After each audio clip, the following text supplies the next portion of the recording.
Hi, everyone, and welcome. Today I'm joined by Shane, and we're unpacking a topic that's on a lot of people's minds right now, South Africa's fuel outlook.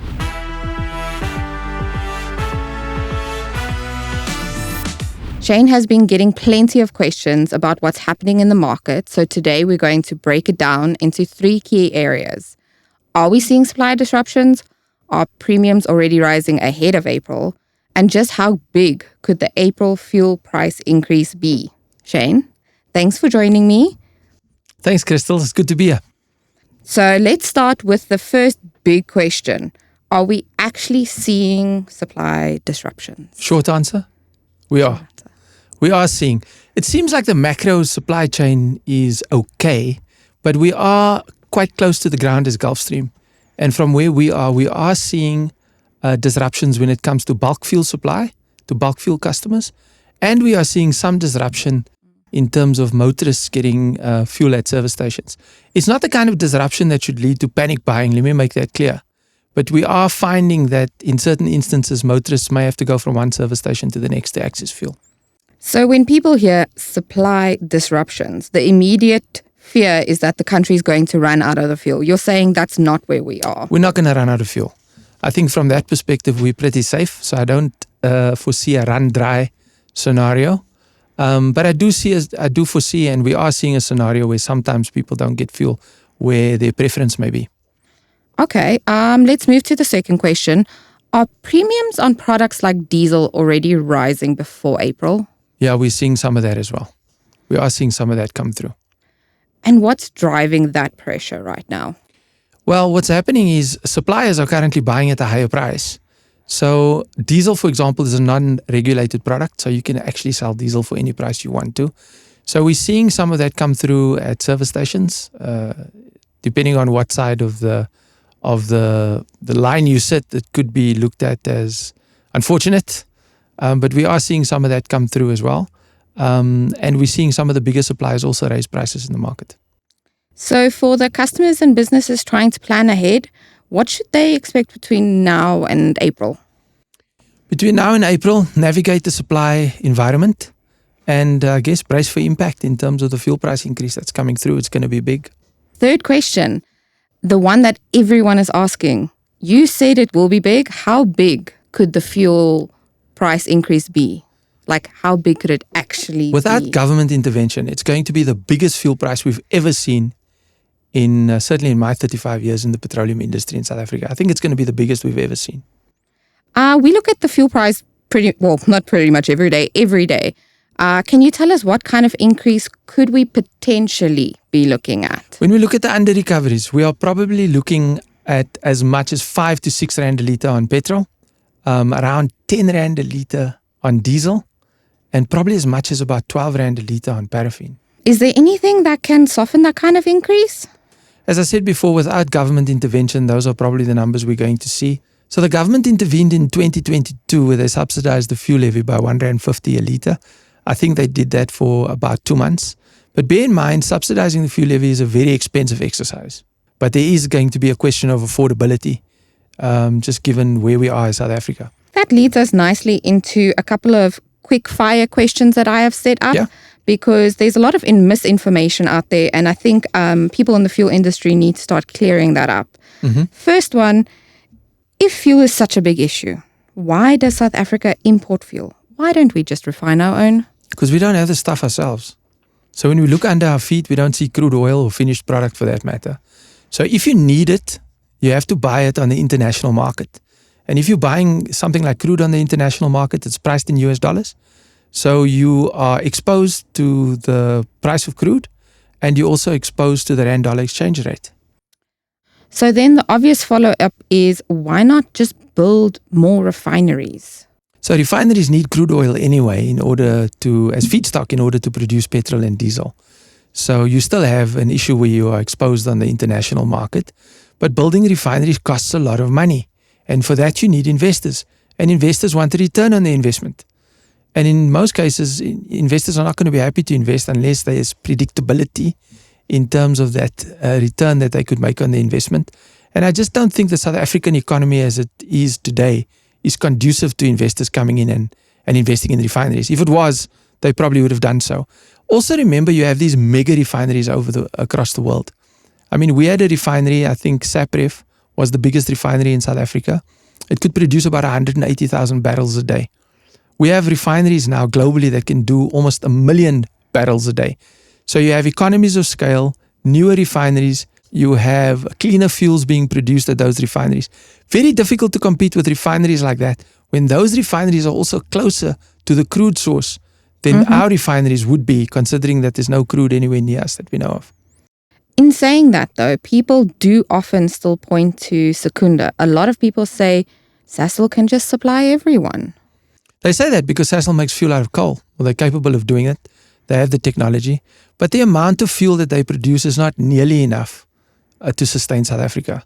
So over and above what Sasol can produce, we still have to go and get the stuff overseas. That makes a lot of sense. Another one people keep asking about online is, what about these 8 million barrels in strategic reserves? I'm not sure how many million barrels are in strategic reserves. I believe we do have in Saldanha.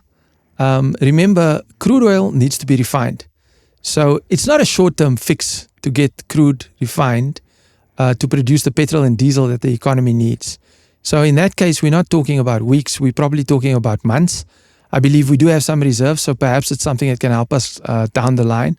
But the numbers being quoted doesn't also give me a lot of comfort in terms of a long-term fix, because the numbers that I'm hearing don't equate to many, many months worth of reserves. It equates to something like many weeks of reserves. So it doesn't give me the most comfort, and it's not something I think we can lean on to certainly deal with the current situation.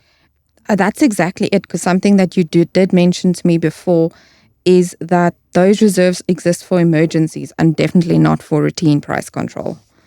Sure, but I think this situation we're in is probably close to an emergency type of situation if you consider the fuel price increase that we're looking at. The other thing close to government, and people ask a lot about, is why doesn't government just remove that fuel levy? If you remove the fuel levy, you remove one of the biggest sources of income that government has. And so it's really a question of affordability. Traditionally, the fuel levy has increased over the years as government needs more and more income to do what it does. So again, it's not a simple matter of just removing the fuel levy. You need to be able to probably replace that with a different income source. People do wonder, though, if, and this is a very hypothetical question, if there is a major fuel shortage, who actually gets priority? If there's a major fuel shortage, you'll find emergency services will be prioritized. Key industries, service stations get prioritized a lot because obviously it affects the public at large. So those are the types of markets. There is a pecking order, and Yes. certain industries or certain types of businesses do get prioritized. Okay, and then I want to close with a couple of questions that they deserve to be at the end just because they change so quickly that it's very difficult to put an answer down in stone. But as we're currently speaking, there's a lot of noise out there with regards to the crude oil. Some say it could spike, others say it could fall through the floor. What do you think is actually happening? Well, what's happening is there's huge supply disruptions in the Middle East. And that's causing volatility in terms of supply availability, but obviously also in terms of the crude oil price. I can't tell you which way it's going to go, but we've seen it move $20 a barrel in a day. We saw it move $10 a barrel yesterday. So it's really anyone's guess depending on, I guess, the level of conflict that we're seeing. And now we are basically at the end of March and the fuel price is going to change on the first Wednesday. We've already spoken a bit about what happens with the April fuel pricing, but can we talk a bit more about that and potentially the month after that? Are we seeing anything? Do we assume anything as yet? Very difficult to say. I think everybody just needs to plan as best they can to make sure they get access to fuel and think about different scenarios in terms of whether the price continues to go up or whether the price falls through the floor, which is also possible. If we zoom out these questions a bit beyond the fuel, what's worrying you from an economic point of view? Yes, I think this is such an important question because, and it's probably the most depressing part of it all, how something that happens or transpires so far away can impact the ordinary people of South Africa. I think we're facing a very dark and a very gloomy April, potentially May, and potentially a little bit into the future as well, because the fuel price increase is going to be so big. Now, to put that in perspective, fuel is, if you're running a transport company, you'll find that your cost of transport with a 10 Rand a litre diesel price increase, depending on the fleet that you're running, is probably going to go up by something like 20 to 25%. That transport increase in cost needs to go somewhere. And unfortunately, in the end, in most cases, the consumer ends up paying the difference. That is a very sad likelihood in terms of the current situation. But I'm also worried about other things. I'm worried about things like social unrest, which we've seen before in South Africa. We have. I'm worried about protest actions, which we've also seen before in South Africa. And a combination of these things could lead us to a very dark and gloomy place in April. So it's never positive when you have a situation where the fuel price increase is bigger than we've ever seen before. Thank you, Shane. It was incredibly helpful. I mean, it's obvious that this is a fast-moving situation. I think the key message seems to be that preparation matters, staying informed matters, and businesses shouldn't leave planning until the last minute. So let's get that information out there and work together. That's the best we can do.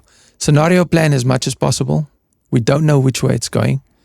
So let's run a few scenarios as business. But I think also as ordinary citizens, let's just understand that we have to plan for things that we may not be able to anticipate as best we can. Thank you. Thank you, Crystal.